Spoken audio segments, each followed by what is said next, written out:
G'day everyone. Proud to say Bar Karate is brought to you by Radix Nutrition, makers of the most technically comprehensive nutrition products that have ever existed. Unlock your potential with Radix. This week we're also sponsored by Vycobi. Vycobi, manufacturers of performance gear that helps you sail at your peak.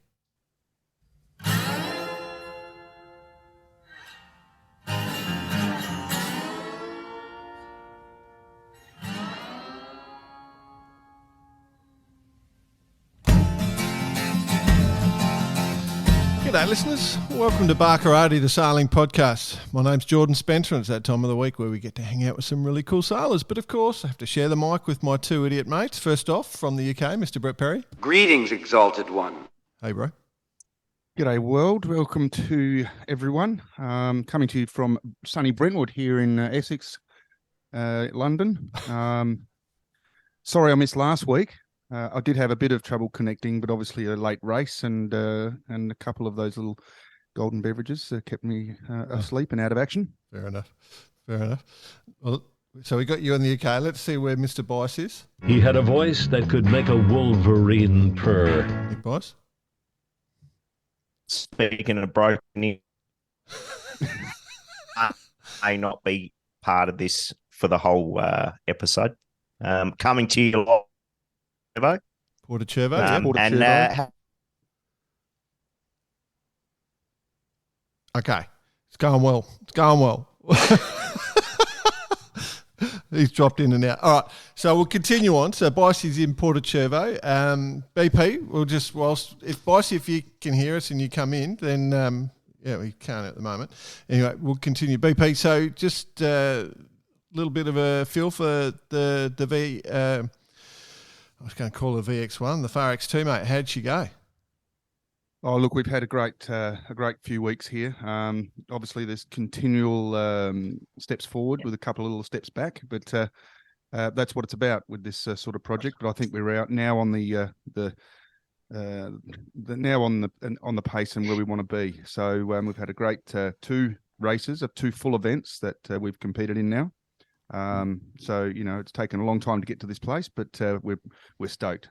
So now it's currently competing in the double-handed United Kingdom nationals down in it was at Cows with the Rourke series. So that's their one racing of their two. So they had a good race on Friday night, and then they've got another one on Saturday. So looking forward to that. We'll keep you posted. Right, we got results. I love it.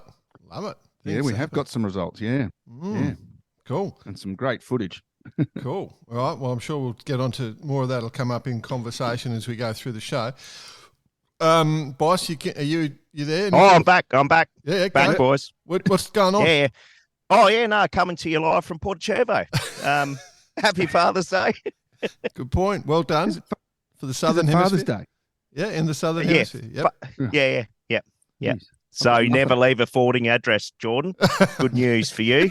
Didn't receive a thing. I heard from no one. That's correct. Well, I've got a family and I haven't heard from them. Oh! How do I feel? Yeah, Thanks. You know what that means. Yeah, I've been wiped. Oh, I love it. All right, well, obviously you Burks are having grand adventures and I'm just sitting here in sunny old Queensland just drifting on with my time without my mates. So, I'll live vicariously through you blokes. Here. Okay. Good job. Cool. We'll do our best, Jay. Let's get our guest on board, and then we can pick up the banter as it goes, because it's obviously going to be in and out with the Bice Monster. BP, I feel like this is going to be a fun one for you, my friend. I think you're going to be all over this one. Our guest is one of the youth. The radical youth, the future, the people that are going to change after us old pricks disappear, but a youth doing the offshore stuff. So we've got an IMOCA sailor from the Gentoo sailing team, Singapore lad. Well, grew up in Singapore, let's just say, but spent many years banging around that island and having adventures. Won the speaking of the British national champs in the double handing, he's won it a few times with D Kafari. which Not a is bad effort, eh? a great effort considering Dee often likes to go the wrong way around the course, go the reverse way around the course, and is campaigning now with his own IMOCA and doing the whole thing. So we're kind of interested because this one is a development of sort of someone early in the piece and starting to grow. So I'm really interested to see how the program's going. So we're going to actually welcome to the show Mr. James Harayda. How are you, buddy? Good morning, gentlemen. Thank you very much for having me. Hey, James, have you heard about the Barkarati reverse curse? No, not yet. Enlighten me. Okay, yeah. No, just stand by because your career is just going to be peppered with wins from now on in. So congratulations. So, I hope you're right. yeah, the reverse curse is 100% success. We've worked out 100% success. Come on the show, guaranteed wins. The only people it doesn't work for, we've experienced, is ourselves. We can't reverse curse ourselves. So that's the only thing I'll say. So leave us off your boat if you want success. Geez, don't say that. No, sorry, take that back. Righto. All right, mate, James. What are you? 25? Is that right? Yeah, 25. And I mean, you've got your own IMOCA boat doing the full thing. How the hell did that happen? Good question. So, as you said in the beginning, I grew up in Singapore, and all my sailing was done on small dinghies. So going through kind of Optimus, Bite, Laser, and kind of the Singapore Olympic pathway, I guess. And there was very, very little offshore racing going on there, and always saw the Vendee Globe and the Volvo Ocean Race as well as, two events that I dreamed of competing in, but they seemed a lot further down the line kind of events when I got a little bit older, a little bit more experienced. Fast forward a couple of years, saw the IOC introduce the mixed double-handed offshore class into the Olympics.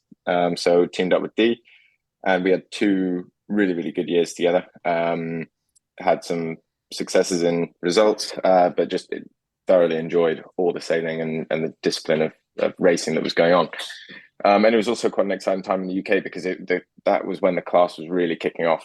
We saw massive growth in double-handed sailing here, which was incredible. And it's still going really well. But for me, that there was no, I guess, end to it, if that makes sense. It was just going to be a case of me competing in the double-handed races, season on season. And there's no kind of objective to go to once the IOC removed that discipline from the games. So I then decided to change tack and go off sailing, and did 3 months with Alex Thompson on his last boat, which was just unbelievable. I mean, we got 36 knots of boat speed. Alex and I got along really well. I was just fascinated by the boats and the class as a whole, and decided that was kind of the direction that I wanted to go down, even though it was a little bit earlier on than I ever imagined. So we spent a couple of months trying to put together a campaign. We kept Gentoo Sailing Team as sort of a brand moving forward, and got ourselves an IMOCA, which I'll never forget the first time Stefan, the previous owner, handed over the keys, and I was sort of sat in the cockpit wondering what the hell I'm going to do with this thing. It's been wild so far. Absolutely love it. Every day we go out, it's the boat gets smaller and smaller, figuratively, and easier to handle, and the racing is just unbelievable, and the class is never really been stronger. So yeah. Can you tell us a little bit about Gentoo Sailing and the theory behind? Tell us a little bit about the theory behind Gentoo Sailing Team, what it means, and what the goals are. And obviously, the IMOCA's the big shining light. You've got a lot of events coming up, but Gentoo Sailing Team is what you run. You do a lot of work behind the scenes for that. Yeah, so it's Gentoo Sailing Team has now been around for probably four years, I guess. Transitioned from the kind of Olympic focus now to the Vendee, and it's a lot of work. I feel like I'm aging 10 years every year at the moment. But we're obviously focused on all the racing. I'm sat here because I love going sailing, but the team is so much more, and I think I probably underestimated slightly how much other stuff was going to be involved in running a Vendee campaign. There's relatively little sailing and a huge amount of focus on the commercial side. We run a youth program. We do a lot of kind of sustainability work as well and environmental work.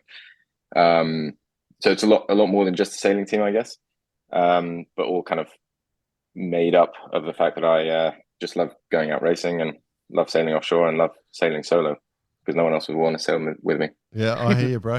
Hey, James, and I mean, about what I'm about to say, I mean the nicest possible way. You got a young face, right? Like you look young. Do you ever turn up to the youth sailing and they try and put you on the boat and say you're one of the participants? So when we put together the youth program, it was going to be sort of 16 to 25 years old. But when we first started it, I was younger than 25 years old, so I could actually be in the youth program. So we had to make a decision to bring it down a little bit. So now it's 16 to 23, just so that I stay above the. Next year it goes up to 24. Year after exactly. 25. Yeah. And then when you get to our age, it's to 49. Yeah. It was very funny. I got to say a funny story. We've given the X2 to the team to go sailing, and it's plastered on the side with Gentoo sailing, youth sailing. And the other night, the first race that it actually we did with it was Nick Bonner and myself. Both of us are 50 years old and grey hair, so it's quite funny. Yeah, if you don't take note in the youth sailing campaign, you could end up like these two old blokes. I love it. Yeah, no, that's cool. I mean, the cynic amongst me would just say, running youth campaign 16 to 23, you're 25, you're just looking for all the young lasses to come down and just, it's the best way to meet girls that you could create. It's just the cynic. 10 minutes, 9 seconds, so we'll just remove that piece. Yeah. All right. No, none of that going on. But yeah, no, it's incredible. For me, it's really rewarding part of the team that I love, love working on. And I think it all kind of came about when I was going through the shorthanded route with Dee, and actually kind of before that happened. And I'm, super happy that my transition in shorthanded sailing was pretty quick, and relatively seamless, although I'm kind of nervous to say that. But I think what I realized doing that was how difficult it is to actually get on these boats and actually get involved in particularly that discipline of sailing, but yacht racing in general. So for me, it was kind of we've got this cool platform with a brand, and we've got this opportunity to get 12 young sailors, 6 boys, 6 girls into the industry at some level, and kind of help work with them and hopefully push them forward. And we've seen some really cool successes so far, and it's been an absolute pleasure. And obviously getting the Fire X2 as well was brilliant. Just before we go down the IMOCA and Vendee path, can we rewind back to that initial stage where you got into the double handings, particularly with Dee? It was on a 3300, which is a Sunfast 3300, which is a great boats in that particular area. How was that sailing with Dee, and what did she bring to the game for you personally? Because she's got a lot of experience, and we love her dearly, and she's obviously given you a lot of confidence and a lot of knowledge. Yeah, so when it first started, be careful, James, because she'll be listening to this she'll on her morning run, okay? And we're very good mates with her. We love her, as BP said. No, we're only joking. Yeah. Only joking. Go for it, mate. Say whatever you want.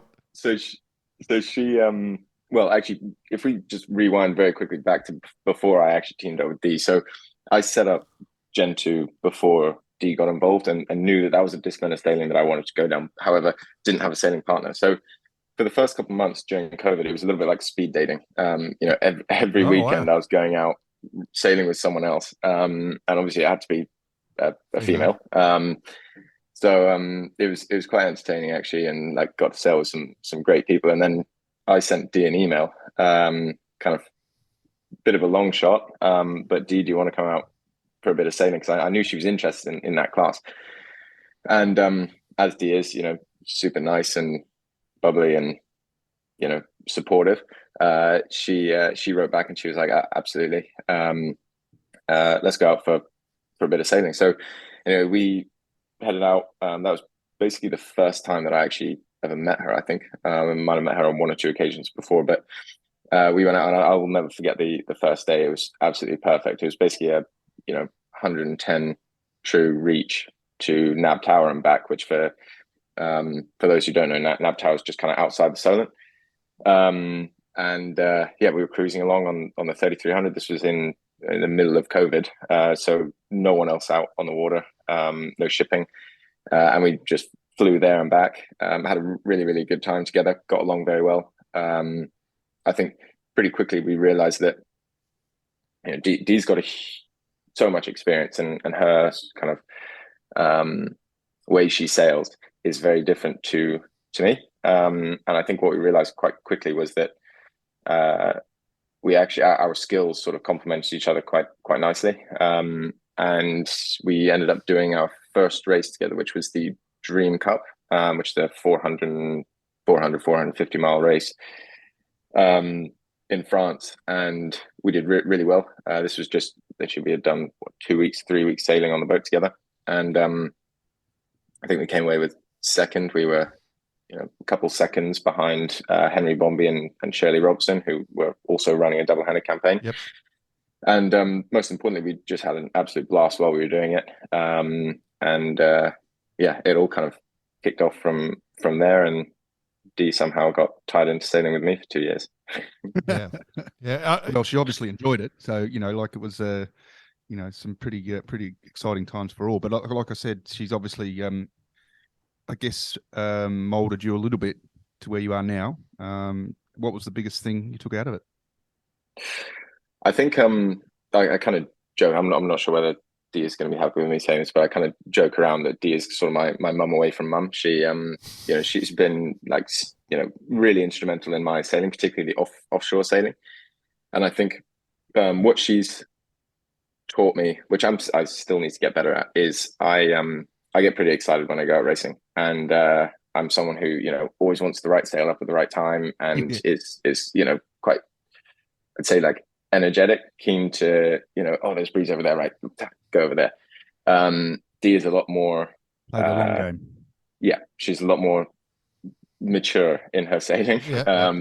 That's taught me a huge amount. And I think actually, particularly moving into the IMOCA class, where you can't just flop a tack in, head over there, you can't just whack a sail up and down, you can't get away with that type of sailing. It's taught me a huge amount there, and I think it's made my it's matured me in how I approach sailing. Definitely. But she's awesome. She's still involved with the program. She's still kind of the person that I go to for advice, and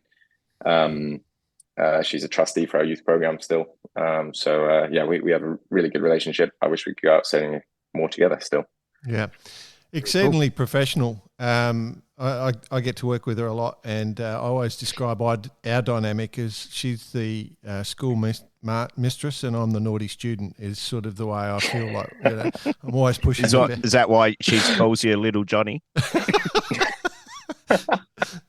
But yeah, no, extremely professional, always prepared. So that's for other reasons. Yeah. Anyway, I like that, Bicey. Let's keep moving, James. The concept of putting this whole team together, though, and creating these programs and doing all the environmental work that you're doing, and I know you do a bunch of volunteer work as well, from what I can work out. That is a big thought. Like, just coming up with that and actually conceiving of that and putting that out there is a big thought. And I'm intrigued as to how, at your age, you actually came up with it. Like, were you mentored down this path, or are you just a genius, or what? What's the scenario? That's actually a very, very good question. I've never really been asked that before. I think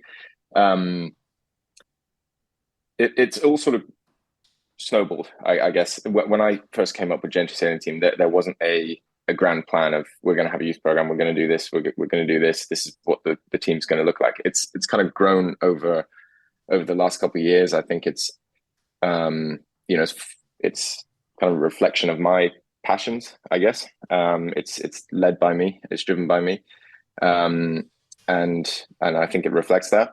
I think it has also been guided a little bit by how we're trying to make ourselves unique in the market. For in the end of the day, we need to raise money to go out and do the racing. So we've spent a lot of time trying to make Gentoo Sailing Team a unique program to basically go out to market and pitch. So I think although it is a reflection of me, I think also it's kind of evolved down where we feel that the team needs to be placed. And also what we can do with this platform. We've got a really cool opportunity racing in the IMOCA Globe Series, which is just unbelievable class.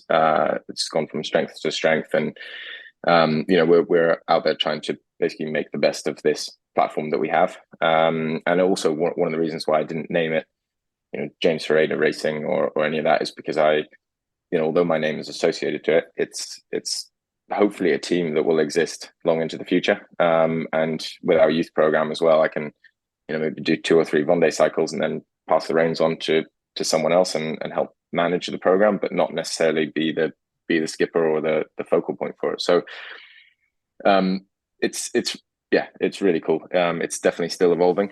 We've got some really cool plans ahead of us, and a lot of work to do. But yeah, it's a bit of a handful to manage, and that's why I was saying I feel like I'm aging 10 years every year at the moment.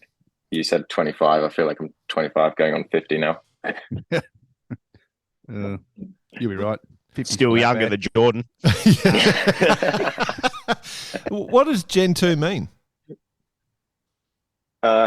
So Gentoo was when we had our 3300 arriving in the UK. I was so focused on getting the boat out sailing as soon as possible, getting out training, and finding a sailing partner, that I totally forgot about all of the real world stuff that you have to do, like registering the boat. And when we were launching the boat, I realized I needed to name the boat as well. And I hadn't thought any of this through. So anyway, I spent probably 3 days looking at, Greek gods, different names of, fighter jets, all sorts of things, and just could not find a name that sat. And I had an SB20 back in Singapore when I was probably 16 that was called Bandit. And I didn't really feel like that, I should bring the name forward to Bandit 2 or anything like that. And anyway, penguins are my favorite animal. So I was looking at different breeds of penguin one night, went down a bit of a rabbit hole, and found out that a Gentoo penguin is the fastest breed of penguin. And and then thought, well, Gentoo's not a name of boat that I've ever heard before, I don't think. It's not offensive, which is a good thing. It's fairly unique, and there's a little bit of meaning behind it. So anyway, named the boat Gentoo, and then people started to refer to us as like Team Gentoo or just Gentoo, and the name kind of stuck, and then we sort of started the brand Gentoo Sailing Team, and it's been that way since. Yeah, right. Well, I'm glad you cleared that up, James, because prior to the show, we're pretty big on our research, and buggered if I could find the origin of Gentoo. So there you go. Well, definitely on the first two bits when I Googled it. Well, I think there's some sort of Linux platform. I thought it was a sponsorship through with that sort of, but yeah, anyway, it's not. It's about penguins. I've just looked up a thing for Gentoo penguins, and it's been handed to me by my your producer helper here. Yeah, producer, right. Mark Disney, of course, going for guest of the week. He says, like all penguins, Gentoos are awkward on land, but they're pure grace underwater. Oh, yeah. Streamlined bodies and strong paddle-shaped flippers that propel them up to 22 miles an hour faster than any other diving bird. There you go. Wow. Yeah. There you go. Brett, do you have their 2 passions listed down? What's that? Do you have their 2 passions listed down? No, what are their 2 passions? Do a bit more research, because they love reproducing, and they love, going fast, basically. Beautiful. Wow. I get it. Well done. The plot thickens, eh? Oh, it's just so smooth though. Like, what's your boat named after? Oh, penguins. Oh, I love penguins. Yeah, you're a smooth unit. You've got it all worked out. I love it. Do you know what their 2 passions are? Don't say it. All right, let's talk about your boat. So the IMOCA boat, is that the original? That's a Hugo Boss from 2007. Is that right?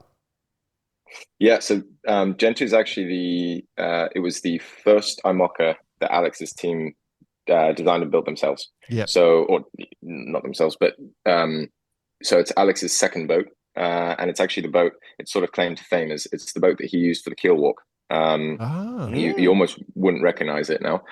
But yeah, so it's Alex's. Unfortunately, when Alex had the boat, he didn't really get very far with the Vendee because he got crashed into before the start by a fishing boat. By the fishing trawler, yes. Yeah. And then French. what happened? French. They put it French on a fishing cradle trawler. and yeah, and they had delamination on the port side, basically near the transom. So I think Alex did 24 hours of the race, maybe a little bit more. And at the time, it was the most powerful IMOCA built, basically. And then it went off to, a Hungarian skipper. Yep, keep going. We can deal with all that stuff. Don't worry about it. We don't care. So then the boat went to it was called Energia for a little bit. It then went to Stefan Le Duraison, who had it as Time for Oceans. And then we picked it up from Stefan. And when Stefan had the boat, he's done a huge amount of work to it. So he's added the hydrofoils. He's changed where the ballast tanks are inside. He's given a much more modern kind of coach roof that's not fully enclosed but goes all the way back, basically. So he's done a massive amount of work, and the boat I think is in a really good place. I mean, it's a boat that I'm never going to be able to win an IMOCA event on it. But for me, as a 25-year-old doing my first Vendee cycle, it's perfect, and it's relatively easy to manage and work on compared to the new ones. I always kind of tell people it's a little bit like you open up a modern car and you don't know how to work on it, whereas this boat's a little bit like going back 30 years where you open up the car and you've got everything right there and you can work on it easily, you can understand it. So it's a little bit like that. I'm probably making it out to be a bit of a dog the boat, old Land Rover analogy. That's what I like to call it. Hopefully this one doesn't leak oil everywhere, James. Well, or spend much time on land. I'd love to. There should be some sort of a tradition, because there's a lot of IMOCA boats getting around, right? On the hand, like on who the former skippers were. I'd love to introduce some sort of a tradition. Like, have they put their signature on the bulkhead or something? Alex was here. Stefan was here. They get modified so often anyway. Those bulkheads probably get cut out. So, yeah, no, we have no names from when Alex sailed the boat, other than actually, to be honest, the boat's changed so much since he's had it. There's probably very, very little boat still remaining. It's an amazing boat. I absolutely love going out sailing on it. It's a total pleasure. We're going to get Brett out on it very soon, I think. It's just an incredible class at the moment. You're seeing so many new boats being built. The older boats are still in the right conditions. They're still quite competitive. In the Route du Rhum, I think for 30 hours, Gentoo and I were the fastest boat for a 24-hour period during the Route du Rhum, which is a 13.5-day race. So, there's definitely performance still in there, and it's just a reliable, solid boat that hopefully will get me round in one piece in this next time, and then we can sort of transition and use all that knowledge and use all that experience that we've gained on this boat and put it towards either designing and building a new boat for ourselves or picking up a later generation one. I think I noticed you're based down at Haslar Marina, where Alex Thompson Racing is. Do you work alongside them a lot, or that you're just one of the campaigns down there? Like, obviously he's got plenty of action going down there with his few teams. Yeah, we're very separate. I mean, I think naturally, because we're working out of the same marinas and we're teams competing in the same circuit. I know most of the guys and girls that are working on both the programs that he's running out of there. But in terms of kind of day-to-day running of the program, there's very little overlap. Alex, though, he's been I'd consider him one of my mentors. He's, I probably wouldn't be here if I didn't get the opportunity to go out and sail with him for 3 months. So, super thankful for that. And he's also someone, on the end of the phone that I can call and ask how he manages this or how he's dealt with that in the past. And they've got 20 years of experience in the IMOCA class, so it's a kind of a wealth of knowledge to tap into when it's appropriate. So yeah, but it's phenomenal what he's doing now. It's unbelievable running the two IMOCA programs out here. I think soon, Lossietown unfortunately is going to be heading back to France, so we're not going to see so much of them. But we're on the same pontoon literally as the Canadian boat, so we see them a lot. Good old Scottish the Canadians walking down in their wood choppers tops. I love Canada. And their seal clubs. I love Canada t-shirts on. You must be old Stefan. He's done you well. Like, he's done a power of work on that boat. So that sounds like he's a good man to have around. And you two are sailing together this year. Yeah, so basically the IMOCA circuit, every other year we get more double-handed races, and then every other year we get, it's all solo racing. So this year, double-handed season, and before we entered this year, my decision was kind of, do I go with someone who is going to raise the profile of the team? Do I go with someone who is, incredibly experienced in a different area than I am?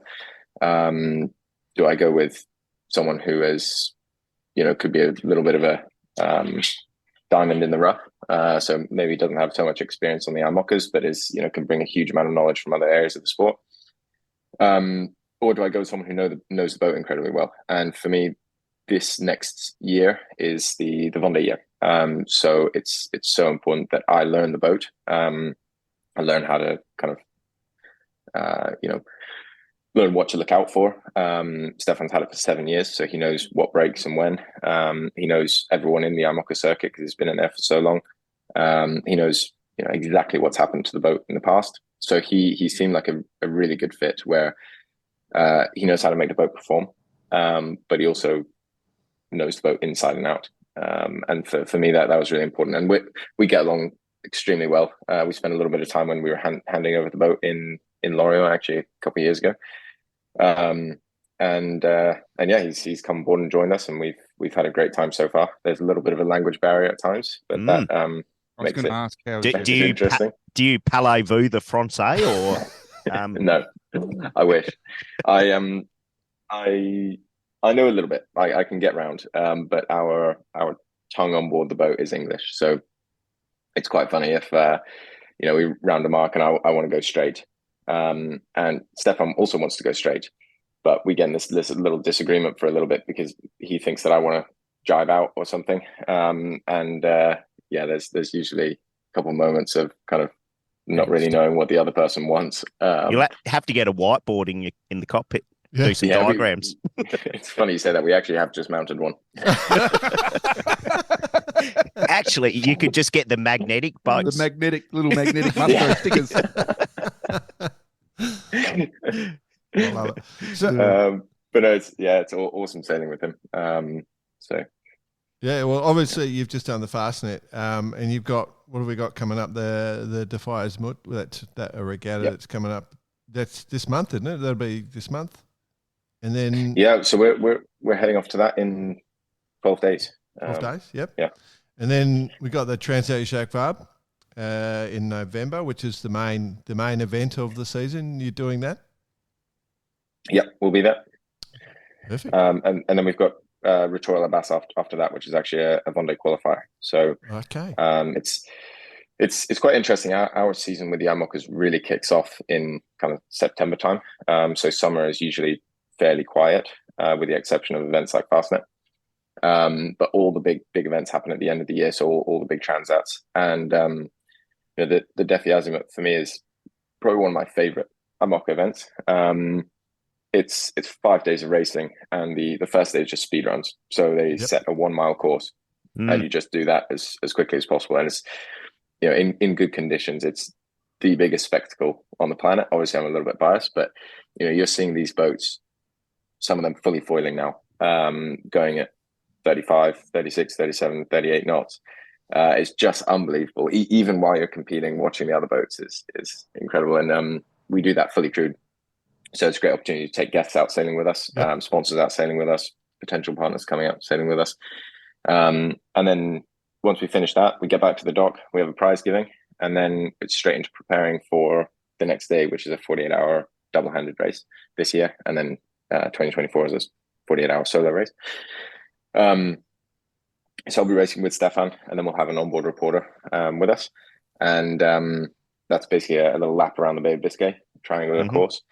And then as soon as we finish that prize giving, then we get into preparing for the final day, which is a coastal race. It's a Tour de Gois, which is, again, a fully crewed kind of round the island race, which takes sort of 3 hours, 4 hours.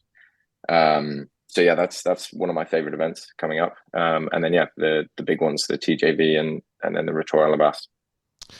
And when did you say you're heading down? 12 days. We're going to head down for the Defi on the 15th of September. Oh, yeah, cool. And then everything kind of ramps up after that. The TJV is, like you said, it's one of probably the bigger events on the calendar. That and the Route de Rhum, and obviously the Vendee.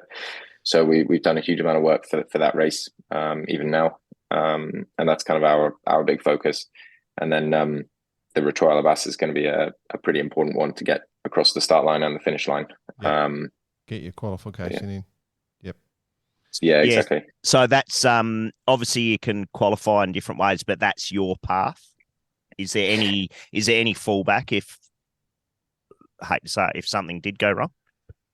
Yeah, so if we basically if we finish the TJV and for whatever reason the boat arrives in Martinique in bits and I can't start the Rotoir Alabas, I will get half of the TJV miles put towards my Vendee qualification. Right.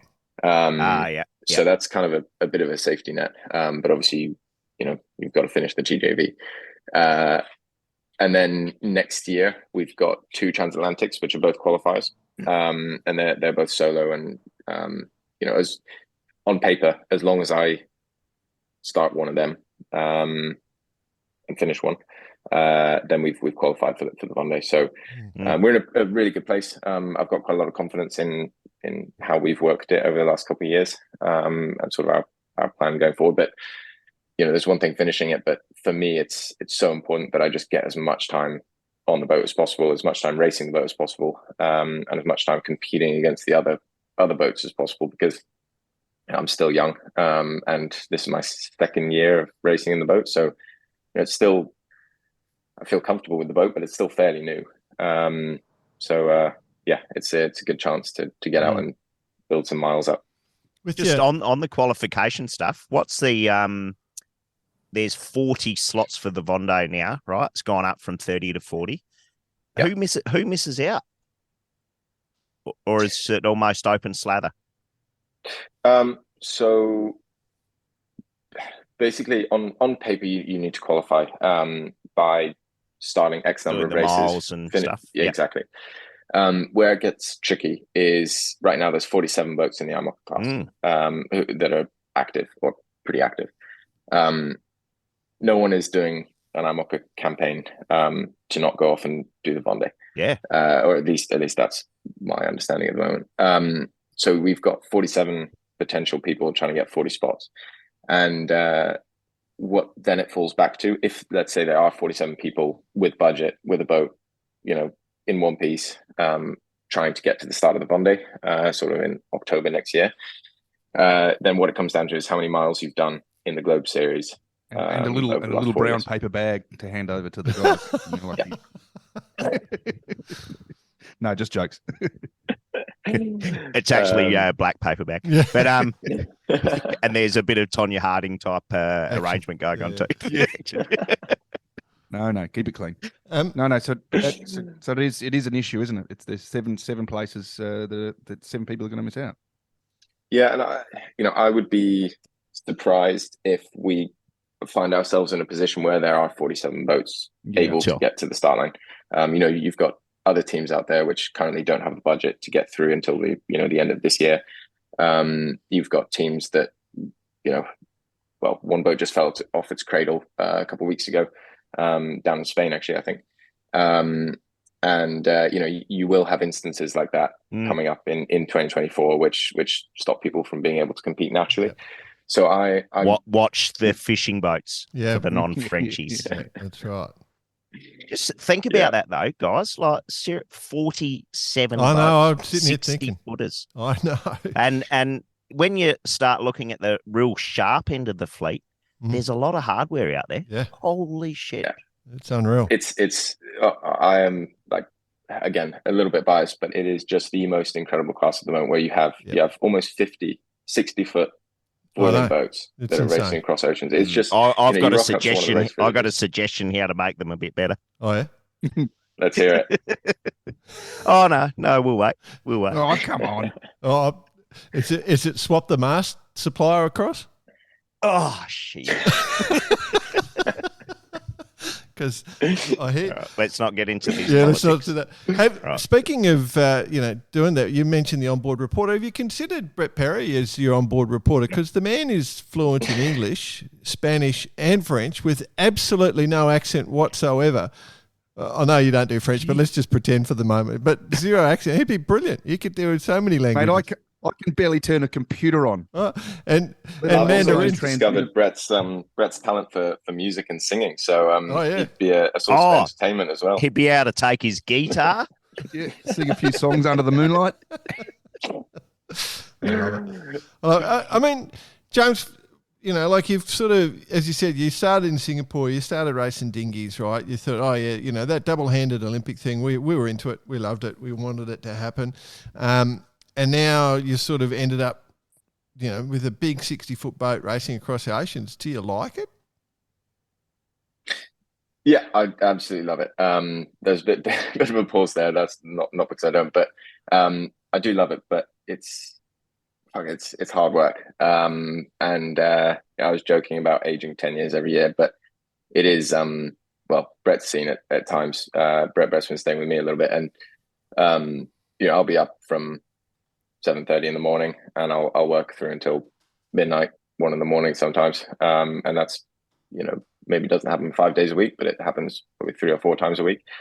My weekends are, filled with working, and it is tough, but it's equally as rewarding as well. I get so much pleasure by going out and racing on these IMOCAs, and being surrounded by the team that we have, and being able to do things like the youth program. So it is incredible, but it's not, it's not an easy ride. And, you don't just get handed the keys to an IMOCA 60 and go out and you can just focus on the sailing. The sailing part is actually kind of this stage in a team, a very small part of it. So yeah, I do love it. It's been incredible. I'm just on your sponsorship page of your website. You want to give your sponsors a bit of a plug and kind of get it out there to everyone, how they could maybe check it out also? Before you do that, James, but I would like to just actually touch on this, because this is a big part of what he's working on. I did stay with James for a bit, and the amount of work that goes into this is the part that really, really matters. So, James, go for it, mate.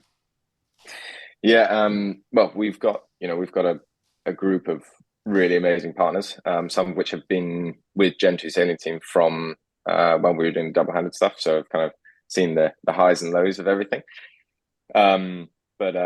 Massive thank you to all of them. Obviously, I wouldn't be sat here doing this without them. We're still looking for some more partners to come on board, particularly kind of big commercial partners who can help effectively fund the program.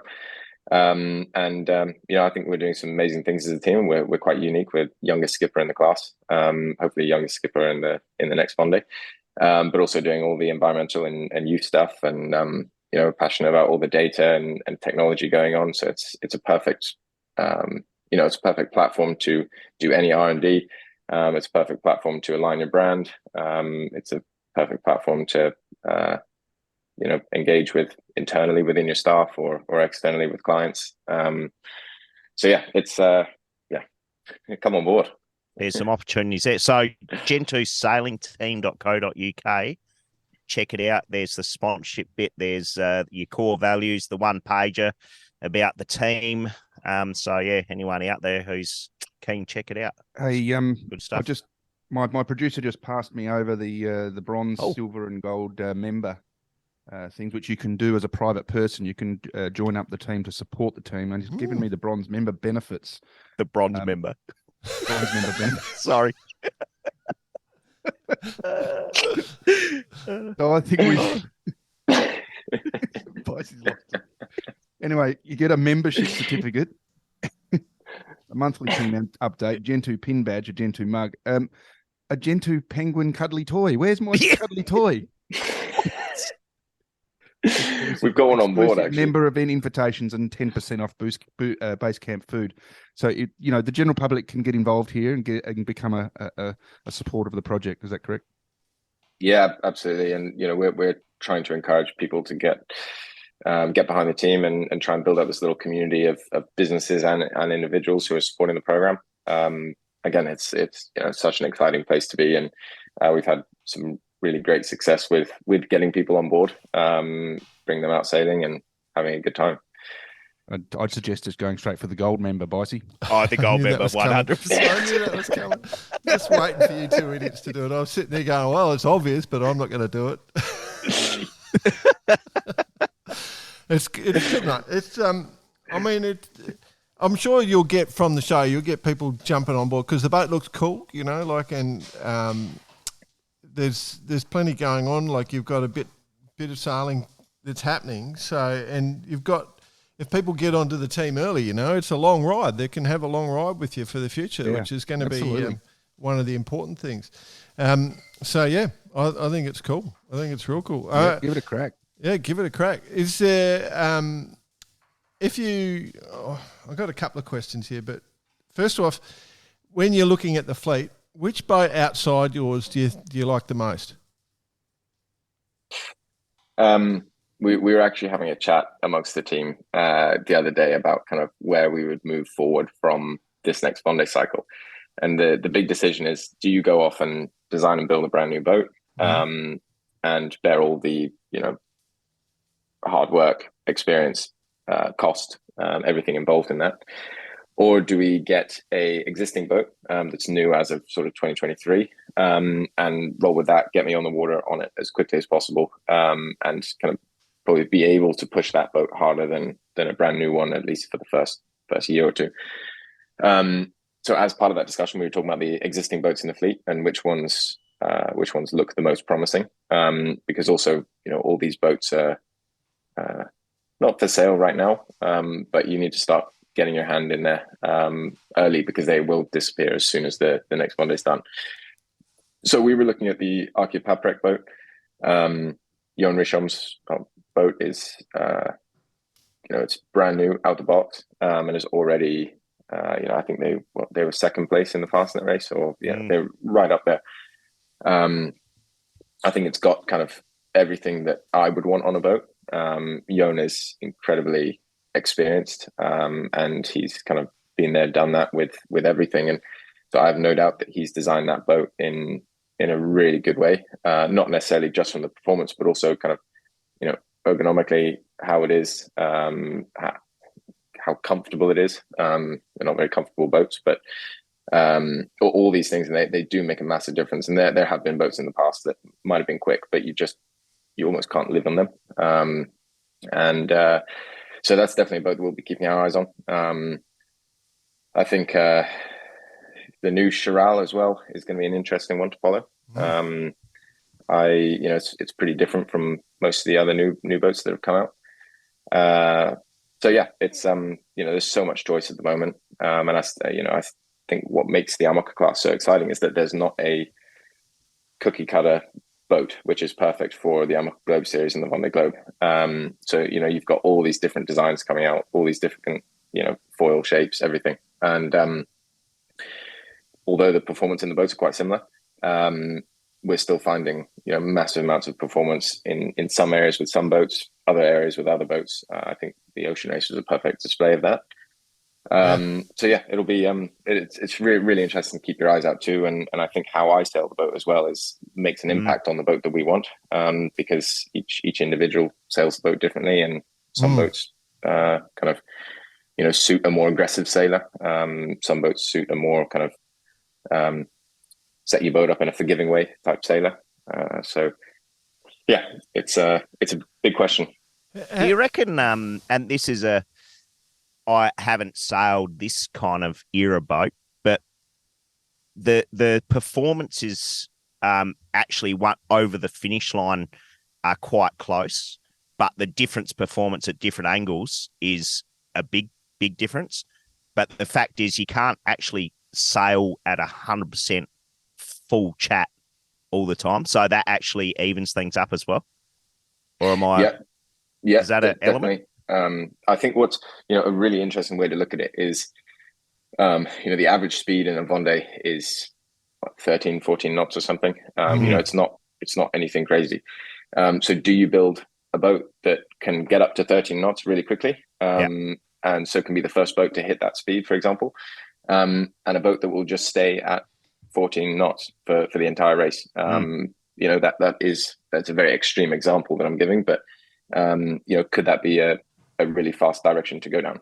So you might have the slowest and not particularly exciting boat if you go off and line up on the 1 mile drag race in the Defi Azimuth, but if your sole purpose is to try and win the Vendée Globe, that might be an option. Are we seeing that with Jean Le Cam? That's a very good question. Possibly. And I mean, you look at the videos in the ocean race of the guys in the Southern Ocean, they're foiling at times, but as much as they're foiling, they're also nose diving a meter deep into the cold water. Do you want a boat that can sail a better VMG angle and keep its nose up and just make it to the finish, as opposed to a boat that's going to break the people inside it and itself to pieces? I don't think there's an answer. Going from 38 knots to 4 knots is probably not fun. We know that from our friend Abiella, who put herself through the front bulkhead, and Rosalind for that matter. I've actually been telling people that I think the IMOCA class, and I'm a bit nervous saying this publicly, but I think it'll be interesting over this next Vendée cycle, because I think we are now getting to the point where the boats are so brutal. We're going to start seeing injuries to people from just the forces in the boat, not from hitting stuff necessarily or any of that, but just the G forces involved in sailing these boats. And it might be a kind of a point where the class needs to step in and go, right, we need to find ways to make these boats more friendly for people to live on them, because you can build the fastest boat to get around the world, but if it has to be sailed by someone, so you have to bear that in mind. And I don't know if we're getting to a point now where the boats are just so violent and so fast that we're going to start seeing other issues come up. We proposed a solution to that to the class about 5 or 6 years ago. We worked it out. I'm sure. That's right. Yeah. Take all rigs off, put some outboards on the back, just go cruising around the Med. There you go. I say pick up golf. It's cheaper as well. Sit under a tree. That's it. Yeah. BP does that at the end of every race. Yep. What about if you're not sailing? What do you do, mate? Do you have anything outside the sport?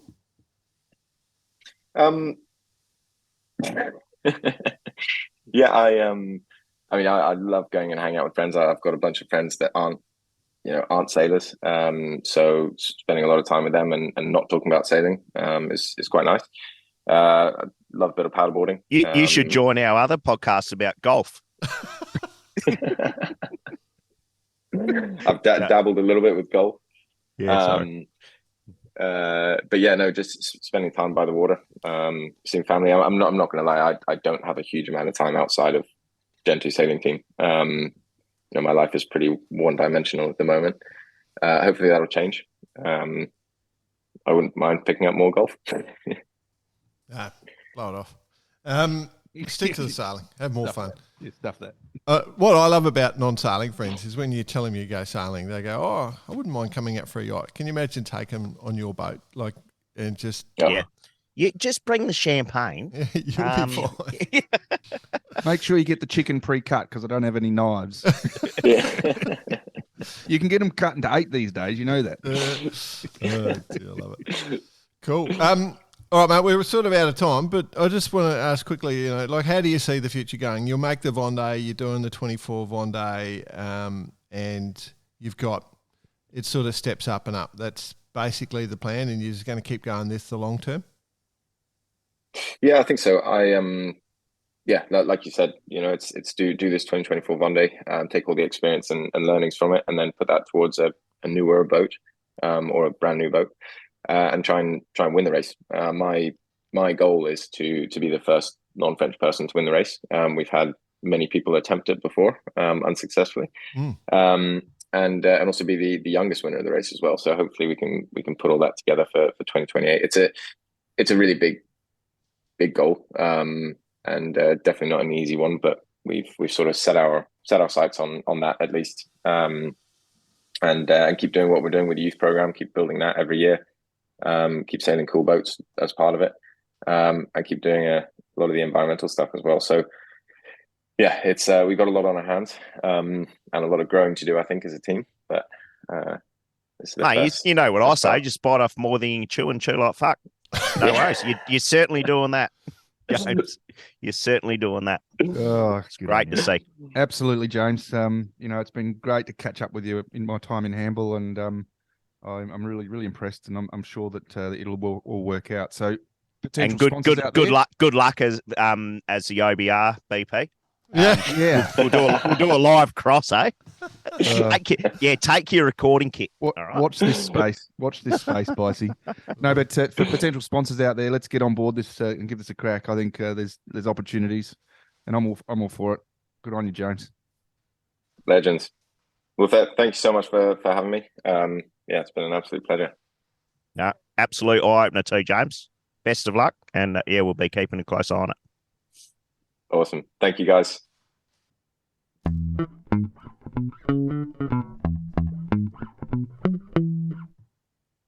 got to say, after being lucky enough to spend some time with James over the last couple of weeks, the dedication and effort that goes into this has been the biggest standout. It's not just having a boat and going sailing. I mean, we know that there's a lot to it, and Bicey, you guys have been through a lot of this. The business side as well, yeah. But this is a guy doing it on his own. He's 25. It's been a thing going for a few years now.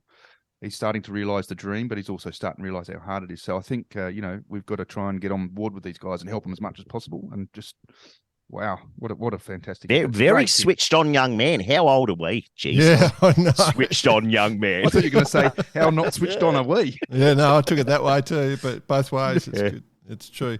Yeah. No, he is, but down to earth as well. Some of these guys, you sort of they put themselves on a pedestal, but he's just a normal guy doing a normal thing and taking it on. Yeah, I like it. Very cool.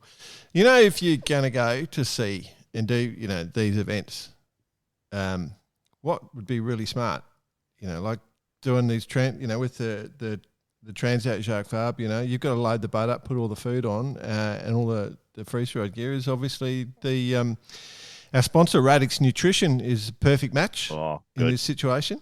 If you are about to go and do some offshore regattas, you can get that sort of nutritionally balanced meal. You can get your keto meals. You can do all sorts of different sort of combinations, but at least you're getting the right gear going down, so you're going to have better performance, which is, I think, the no-brainer.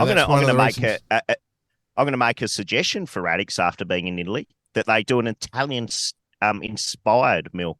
Ooh. Either ham and cheese or cheese and ham. That'll be perfect. One or either. Oh, you're on fire today, Bicey. It's good. You are on fire today. Or internet's working for you. Yeah. But yeah, no, the Radix on the other hand, with Radix, if you're just you're not going to sea, you can still have it for normal breakfast. Yeah, or at the club. Yeah. Just jump on to radixnutrition.com or .com.au either way, and then use the Bar Karate discount code. So just one word, Barkarati, and you get 10% off every purchase. Happy days, and that's Barkarati, just returning the favour to our listeners, and hopefully you get some real value from it. And if you want, you can share any ideas or comments about it. But I think most people are enjoying it. I've got some of it stacked in the cupboard now. It's become part of my life. So get on it. Get on it. Do it. Do it. Okay. Club events. Now, this is there's a bit going on here, boys, and I think I got a great email. So this is going to be a sort of double up, but we'll start it as club events. Is that the gardener in the background there, boys? I'm just getting my room attended to. Yeah. Don't go in that area. Oh, well, hang on. Carry on. Okay. So we've got an email. Obviously, we hear a lot about events for emails, but one of the events that is coming up is something we've wanted to do for ages is talk about the scow sailing that goes on in the US. Yes. Right? Now, the e-scow is celebrating 100 years of sailing this year, right now. And they've been having a bunch of events, but now the Nationals are going to be held September 6 to 10 at Mendota Yacht Club in Madison, Wisconsin. Obviously right next to the home of Harkin. So the thing about this regatta, it could be a record breaker in terms of the numbers for the One Design single fleet race with over 120 boats registered already.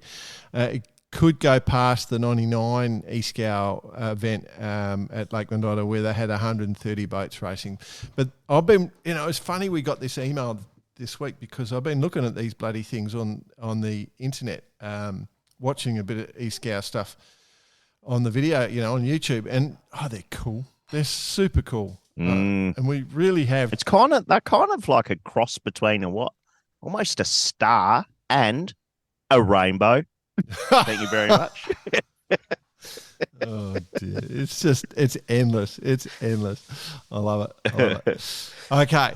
Now, so that's the event. The J-Class Worlds have been announced for 24 are going to be in Barcelona around where the America's Cup's going. Who'd have thought? Oh, how about that? Who would have thought that? Who'd have Fancy thought? that. And I'm guessing next there'll be some sort of super yacht regatta announced. Yeah. Oh, highly likely. It's crazy the way this yachting stuff works. Yeah. So yeah. Yeah. So a few little regattas coming up, which so if you want to get to the Cup, then maybe start sailing a J or a super yacht or one of those things. Put your hand up and that'll be good. Right, now, boys, we've been teasing for a couple of weeks our special Jack Lloyd Listener of the Week deal we've done, right? So here's how it's going to break down. We have signed a sponsorship deal. We've signed up for about a month with a sponsor. But the deal for you guys is for 12 months. So we did the deal for 12 months for our listeners, right? And that sponsor that we can now proudly announce is Vycobi. Drum roll, please. Drum roll. Oh, yeah, okay. Sorry. Did I just speak right over the top of that? Say again, Jordan. It's so good at this shit, man. Vycobi, right. So Vycobi, we're long-time friends with these people, the crew from Vycobi. In fact, I think you'll be on the piss with the owner in a week. I saw a bossy, is what I understand. But purely professional relationship. Thank you very much. Yep. One of our favourite people. And obviously we get on with a lot of people in the industry and we sort of were reticent to step on the industry and cut people out. But the reason we've jumped in with Vycobi is they've come out with a couple of unique things. Obviously, we've got relationships across all the brands. But for me, I'm pretty committed to the Vycobi stuff. I wear a lot of their stuff, use a lot of stuff. But what they've started doing is bringing out a couple of things. So they've brought out their new Hiker Force suit. So Hiker Force suit, which is their hiking pants, right? And these have been designed with Brett Bayer. So Brett Bayer is the multi-laser world champ in the Masters, I think. A very talented sailor, good coach. And he puts a lot of thought into things. He's very analytical. Picked up a pair of these. Had a few. Did they have a like those Lululemon pants with a pocket in the side so you can put your banana when you're sailing your laser. You know what they do have, and it's very clever. So so proper hiking pants. I've never had to have hiking pants before because I've always been on trapeze. But they've got the hiking pants, but they've got this little lap, this thing around your stomach, this Velcro thing. So instead of your pants, you've got the straps over the top, but your pants, when you're sort of walking around, they don't fall down. So they're actually fantastic. They're a great hiking pant. You can adjust, you can cut the legs to different lengths, what you want. So they've got sort of the stitching's fine, all the way up and down the leg. So you can set the leg length to how you want. So that's perfect. And the other thing that they've done is they've brought out is their new trapeze harness. And the reason we wanted to mention this one, the Torque QR trapeze harness, it's World Sailing's trying to bring in this quick release harness scenario, and the QR in the Torque QR trapeze harness stands for quick release. So Vycobia have just said, we're not going to wait around anymore for people to rule it. So this new trapeze harness is designed to quick release. So if something goes wrong, you can fire your hook and you're safe, so no one's going to drown. And Vycobia have put a lot of time and thought into it, and they've stepped out onto the market and they're doing that. So we wanted to sign up with them because someone's life could be saved, is the way we viewed it. It's a great product. They're great people. We love dealing with them.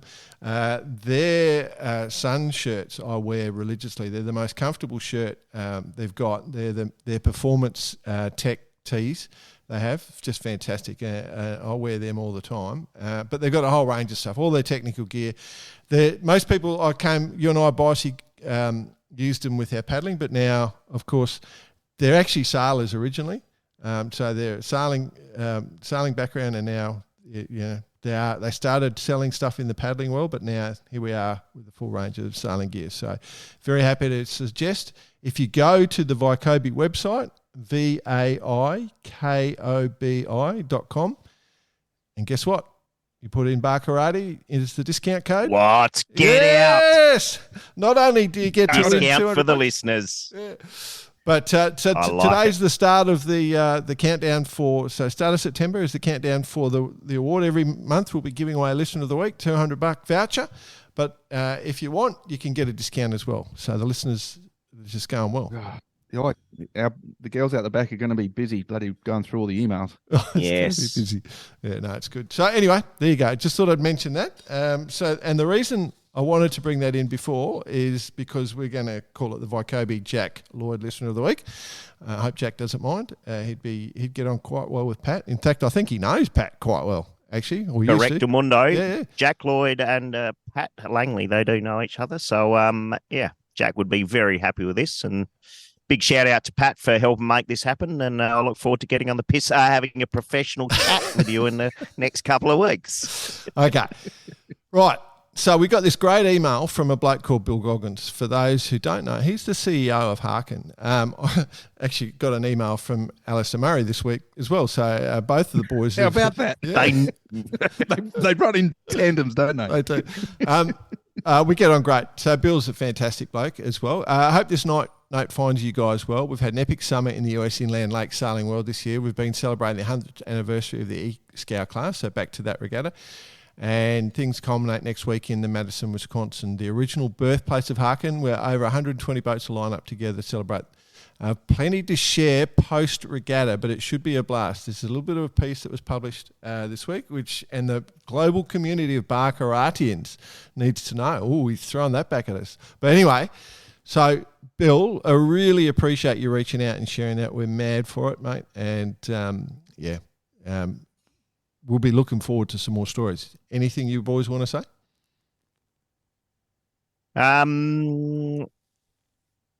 About Bill or about the other one that we've got here? Go the other one. I love this other one.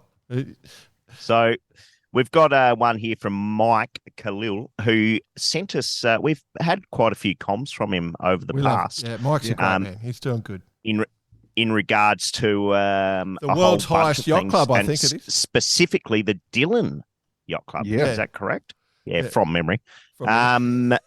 And they had a regatta which can best be explained as possibly the greatest regatta they've ever had. In regards to the day sailings, the multiple day sailings they had, the course set up, There was limited oscillations. Well, there was oscillations, but limited course changes needed. It was just perfect and the best they've seen. So Going into the regatta, it was looking like it wasn't going to be a regatta at all. So they were all going, "Oh, this is going to be too much wind," but it panned out for him. And not to mention some of the great shots that he did send through. And I'm just scrolling through it now, gents. And we've got some beautiful shots. And you can almost see the moon. That's how high this place is. On this shot. But there's some great shots. And what am I seeing here? Melges 24, absolutely having a nice little wipeout. And then, of course, shot, isn't it? The next shot is... Mike has gone out and made himself a Barkarati Sailing Podcast banner, which he has put up behind the bar at the yacht club. So good on you, Mike. We love that sort of stuff. And then, of course, the next one is his crew performing a bit of Barkarati whilst having said beverages. I love it. So good on you, Mike. So just to confirm, brings a tear to your eye, doesn't it? Eh? Just to confirm, our banner, Barkarati the Sailing Podcast, is on the wall in the bar of the world's highest yacht club. Yeah, correct. It's pretty close to the moon. I love it. I love it. It's just beautiful. So Mike is, that's a pretty tough ask to beat Mike or Bill coming in, for the listener of the week. Of the month. It's going to be tough, isn't it? Month it is. It's going to be tough at the end of each month because we're going to start getting a rush of this sort of stuff happening. Absolutely. We might have to hire a separate panel to choose it so it's not biased. We might need some producers behind us to help. Yeah, correct. Do you want to be the decider? We also got a little thumbs up. So we've got our official judge. Yep. Okay. Cool. That means you can't win it. We got a photo sent in from Robbie Tuck down in Tassie, Tucky in Tassie, and somebody doing the coach boat out on the water in the Derwent. They're doing a bit of Barkarati, so that's good. So sharing that. So, happy days. So big times. Lots happening with the old Barkarati. And really importantly... Ole, ole, ole, ole. Feeling hot, hot, hot. It's hot time with Bike. Feeling hot, hot, hot. Yeah, I was doing a bit of a jig. The gardener was having a little bit of a laugh at me. Boys, what do we... especially when you ripped off your pants. That's right. Oh, that's what was on the floor. Anyway, So, well, as we know, boys, and next week I'll be able to report in on the Maxi Worlds, which I'm currently at, which all kicks off tomorrow.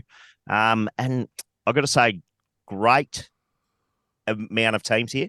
It's been a bit of, less teams in the last few years, but some very high caliber racing teams. So it's going to be some good racing. Going to get a little fruity in the middle of the week. So stand by and check all that out.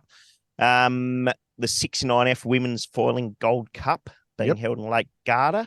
Oh, of course. Of course. Yeah, exactly. Currently, we have NZ team winning with Joe, Ali, Molly Meach, Erica Dawson. Oh, actually, no. Update. Oh, update. Yeah. I think they're going to go into, it's a big one. So it's a Gold Cup, as I said. Team Yayo, the Dutch Sail team. And American Magic 1 is in there. So I'm just having a look on so Team Yayo is, that's Maxime Jonker. Here we go. Sorry. Yeah. Updated results. Yep. Jumped onto that. So Maxime Jonker is leading that team. Then the American Magic team, which is Team 1, which is CJ Perez. So she's been doing there you go. A lot of sailing on these things. Obviously, we had a chat to her on the show. And then I think in the next spot is the Italian team. Jesus Christ, how do I pronounce this? I'll leave this one to you. I'll go for Team Jaja. That's up, second. Come on, I want to hear the name. Come on. I can't even do it, BP. Society Valicia di Bacola. Valicia di Bacola El Grigano. Yeah. Oh, well done, Bicey. Yeah, that's just a little something I picked up from my producer in the background. Yeah, I love it. Yep, ham and cheese, thanks. Anyway, look, a lot of the top female sailors in the world are at this event are racing the Foiling Cup. So it's the Foiling location. So there's 10 teams, 9 nations. A like 15 Olympians, 5 Olympic medalists. There's gold medalists. There's all sorts going on. So it's a big one, and it's very, very cool. So, I see nothing but growth there over the next couple of years too, eh? Yeah, and a lot of the teams, here. The Women's America's Cup teams that haven't got their hands on a boat are using these boats as well. Yep. So, it's all part of the plan. So, that's good. Just thought, good one. Cool. And one just keep an eye out for the Le Solitaire de Figaro is taking place at the moment. They're about to launch into stage 2 tonight. Yeah. Which so that's going to be a good one to keep an eye on. Remembering this is they keep an accumulation of time around the course, as opposed to some other racing, most other regattas or racing for that matter. So we'll see how that goes. Bloody Irishman winning the first stage, which is Tommy Dolan have not been done since Damien Foxall did it in 98 or 99 from memory. Correct. So I bet you he had a hell of a time because the first stage was sailing into Kinsale in Ireland. So everyone would have been dressed in green and Guinness going loose, everywhere, and just loose as a goose. Absolutely. His comment was not bad for a muck savage from up country. I love it. Cool. The 8 metre worlds taking place, gents. Yeah. And I have just lost my bloody space here. I think it's over. They just the 6 meters on as well in all done over in Cows. Yeah, so I think the 8s are done. The 6 are sort of going. The Swiss crew of Joachim, the skippered by John Fabre, was the winning team, and then the Austrian team on Conquistador coming in next. And then third was our friend of the show, Squark. Yes, with the blackjack guys. So well done to those guys. Mirabelle. Yeah, very cool. So very cool. That is good and looked awesome sailing in Genoa. Quite un-Genoistic conditions, quite lumpy out there. But the Genoas were pulling those boats through nicely. Well done. Genoa and Genoa. I think I've said this before, but that could be possibly the second best line since you mentioned the Finn, racing a Finn, going to the finish. You love that, don't you? I love it. Oh, it's my favourite. Speaking of Finns, we need to find that sound grab. Actually, we need to. I was just about to say we should put that up, and that should be part of the show. Yeah, absolutely. I'll go hunting for it. I think. Speaking of Finns, the European Masters are on this week coming up. So on Lake Garda. So how many boats they got? Like 429 or something. It's just like the that? Masters, the European Masters. So it's just the Euros. So 98 boats, which is decent size. So normally it's going to be the largest European Masters, 98 entries. So the Finn is definitely not fading away. They're just growing strength to strength. So plenty on. Plenty of talent in that field too, because all the ex-Olympians still sailing those things. So good luck to anybody trying to win in a Finn. Jesus. Anyway, mate, I was just thinking of your world famous line. Imagine they were sailing in Finland as well. That would have been iconic. I was thinking that myself. A Finn sailing a Finn in Finland on the way to the finish. Way to the finish. Yeah. And then when they cross the line, Finn, like when a French cinema film finishes, they just come up with Finn. Yeah, Le Finn. I love it. Anything else? Oh, yeah, of course, Sail GP. Sail GP, Saint-Tropez, next weekend. Saint-Tropez. I think we all remember Saint-Tropez last year. Just blew dogs off chains, or Lacanes, whatever they're called. And it was absolutely cranking. So I haven't had a look at the weather, but it'll be a bloody bit of a spectacle if that happens again. But we'll keep an eye on that coming up this next weekend. So love it. I've got one, lads. It seems to be slipping under the radar a little bit. Starting on September 10th. Yes. The Ocean Globe Race. Of course. Tell us. Did you get down to South? I didn't manage to get down to it, but I did manage to bump into a competitor and was actually bumped into the team. And they're from Adelaide Bicy. So it was Spirit of Adelaide. Spirit of Adelaide is entered in. those of you who don't know about the race, obviously it's well, the words are here. It's an 8-month adventure to sort of rediscover the original Whitbread in 50th anniversary of the Whitbread in 1973. So boats have to be designed before 1988. So it's all retro. Cassette tapes only. Cassette tapes only. Mm-hmm. And look, it's this is starting on September the 10th, so I want to keep a real close eye on this one because there's some cool people going down. I did manage to meet one of them who was very impressive, who is from the professional sort of shipping industry, who is an expert in celestial navigation. Celestial navigation. She calls it CellNav. Yeah, unbelievable. So I don't know if you want to run it and have a little listen to it, but it was a cool interview, a cool chat.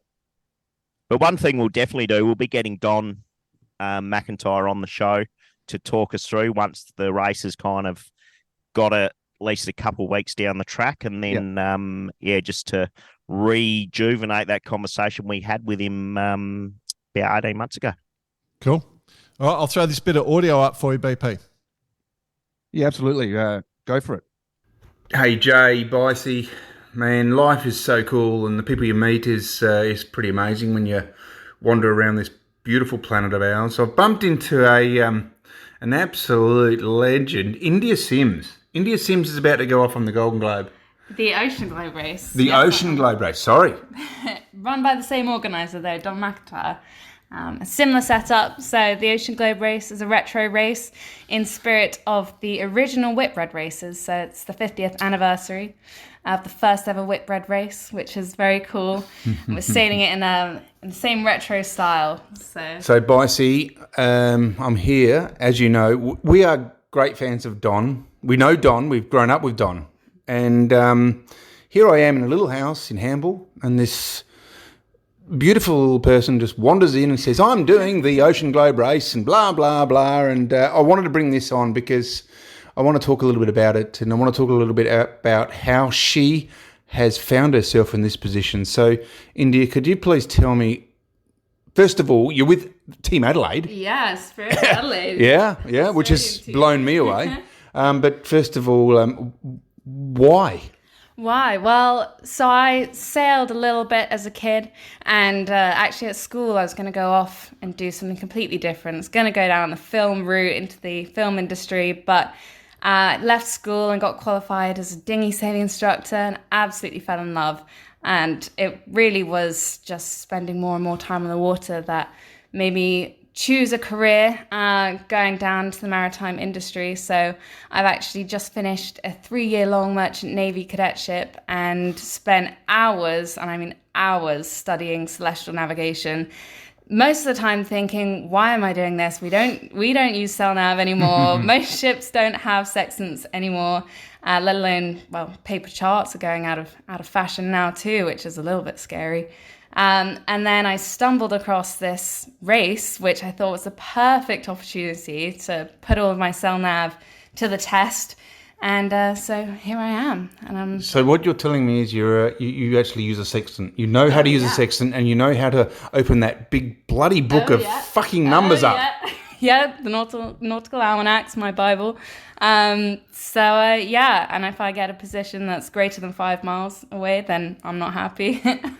Wow. So I did a bit of sextant stuff when I was a young sailor, and I could never get the sight right. I could never get the angles right. I could never get anything right. But let me tell you that this Don McIntyre-backed Ocean Globe race is happening. It's happening in the next couple of weeks, and India's off on a boat, actually, Bicey, from Adelaide. So we've got to get behind that one for sure. But let's talk about your sailing. Racing, cruising, where does it come from? Yeah, so I actually haven't done a huge amount of racing. I did go out to Sydney Harbour a few years ago, and I joined a team out there for some evening racing, but that really was as far as that got. And then cruising, actually there's a company in Portsmouth, the Tall Ships Youth Trust. They do some really great work, and I volunteer as a watch leader for them, taking out school groups and just community groups. And that's really my background as far as yacht sailing goes. And I've done a couple of transatlantics, one of which was Couple. just a couple, not my first rodeo. Just a couple. Yeah. Do you know how many people have never done a transatlantic? I know. That's a few. And yeah, I just loved the ocean sailing. So the whole package with this Ocean Globe race really, really sang home to me. Okay, so off we go. We're going to go around the world, and we're going to use all your practical knowledge in terms of sextant navigation and the traditional forms of sailing. Do you understand, or do you have a foresight or a belief that maybe this could lead to something bigger in sailing?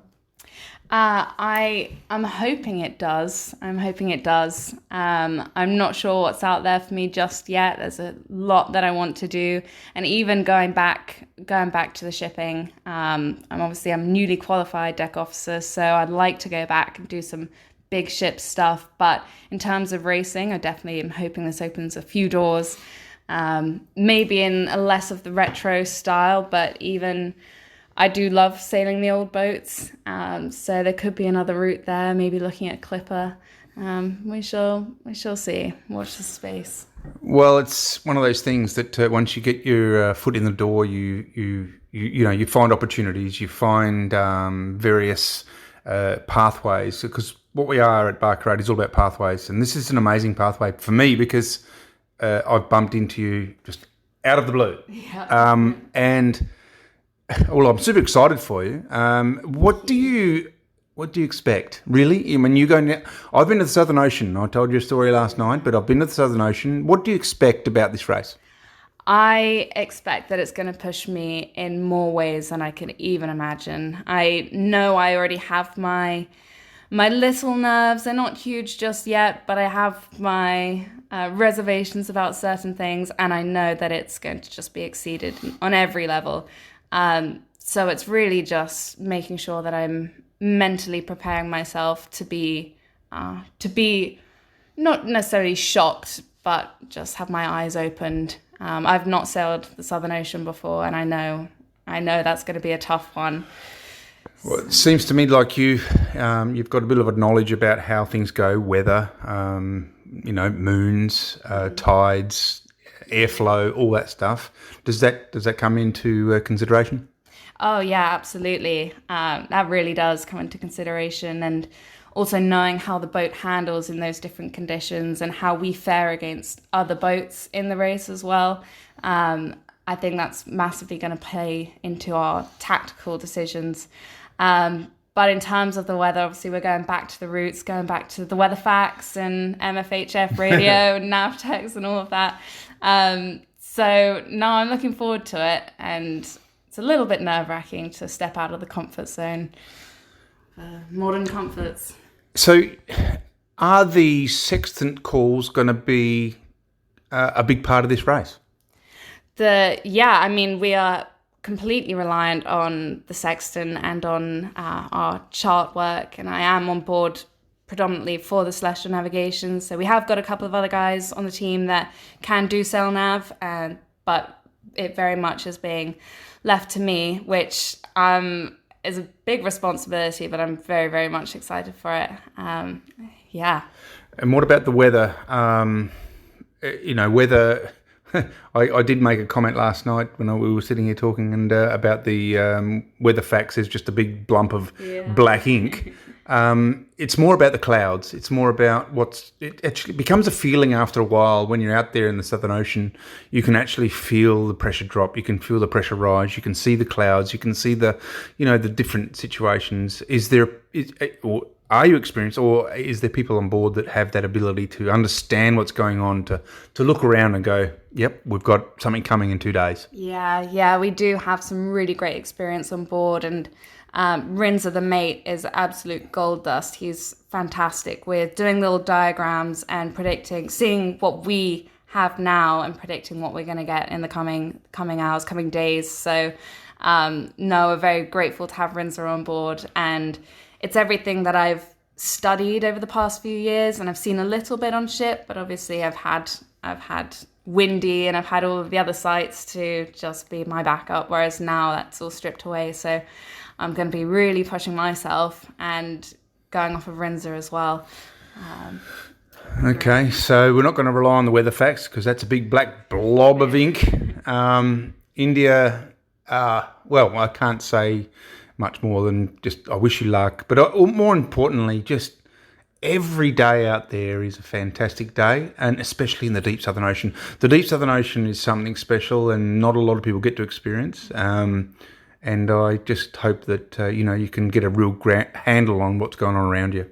Yeah, I'm really looking forward to it, and hopefully, well, maybe we'll come out a changed person. It's going to be very eye-opening, and I can't wait. And yeah, I don't think you need to be a changed person. I think you stay the same person you are. Hey, Jay, Boise, hope you enjoy that little chat, and to our listeners, well, fuck, what can I say? Just a legend. Good luck to her. Cheers. What do you think, mate? That was cool. Absolutely, India Syms. She's a talented young lass and totally committed. Great to meet her, and she's so excited. I mean, she just is so excited about going on the race, and it was good to meet her. Cool. Yeah, and you can tell with all the footage that we're seeing, everyone's getting fully pumped, ready for the race. It's going to be fantastic. And of course, the village down in Southampton. So if you want to get down and have a look, go for it. Very cool. Yeah. All right. Anything else, boys? Nothing apart from, given I am recording in my garden, there's not much power source, so I'm potentially about to run out of battery anyway. So how's that for timing, eh? Perfect. As for me, I'm going to be out of range. I don't know where I'm going tomorrow, and I don't know where I'm going to end up, but I'll let you know. Does it start with a pub crawl? Well, it might start with a lunch. Oh, dear. I don't know how I'm surviving. But you two blokes are making me so sad I'm not with you. It's killing me. Anyway. Well, the Highlands of Scotland is looking pretty good. You guys are great. Just keep enjoying yourselves, boys, and have a fantastic time. And for our listeners, just thanks for joining in and listening. And thanks for being part of the Barkarati family. Remember, send anything you've got in and try and win that $200 win voucher. Big. Yep. For the Jack Lloyd Listener of the Week, brought to us by our mates at Vycobi. Go to vycobi.com and put in the Barkarati code for 10% off, and do the same at Radix Nutrition and 10% off. It's just, we just keep, we've gone from no sponsorship to sponsoring. The outro's we're going to have to extend the outro. As long as the listeners are happy. The whole goal, they're benefiting. That's the whole goal. Mark says goodbye. Farewell, producer.